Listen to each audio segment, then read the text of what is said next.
ভাবুন তো কেমন ছিল সেই ভয়ানক দৃশ্য, যখন এক মায়ের চোখের সামনে তার কলিজার টুকরো সন্তানদের এক একে ফুটন্ত তেলে ফেলে মারা হয়েছিল।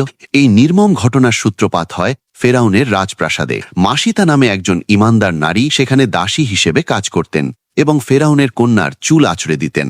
একদিন কাজ করার সময় তার হাত থেকে চিরুনিটি পড়ে গেলে তিনি অজান্তেই বলে ওঠেন বিসমিল্লাহ, যা শুনে ফেরাউনের কন্যা অবাক হয়ে জিজ্ঞাসা করেন, তুমি কি আমার বাবার নাম নিলে?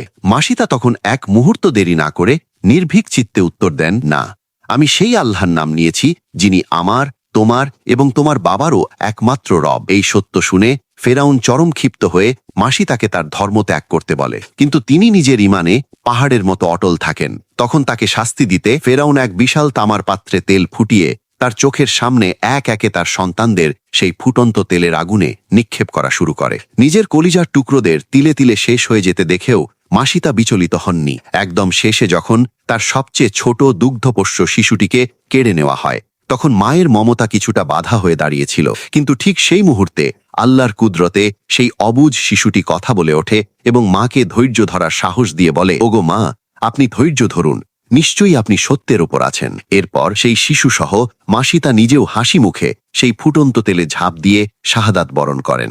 এই চরম ত্যাগের প্রতিদান হিসেবেই মিরাজের মহিমান্বিত রাতে নবীজি সাল্লাল্লাহু আলাইহি ওয়াসাল্লাম যখন আকাশপথে যাচ্ছিলেন, তখন তিনি এক অপূর্ব জান্নাতি সুগন্ধে বিমোহিত হন এবং জিব্রাইল আলাইসাল্লামের মুখে জানতে পারেন এটি ছিল সেই অকুতভয় মাসিতা ও তার শহীদ সন্তানদের কবরের পবিত্র খুশবু, যা আজও মুমিনদের ইমানি চেতনা জাগিয়ে তোলে।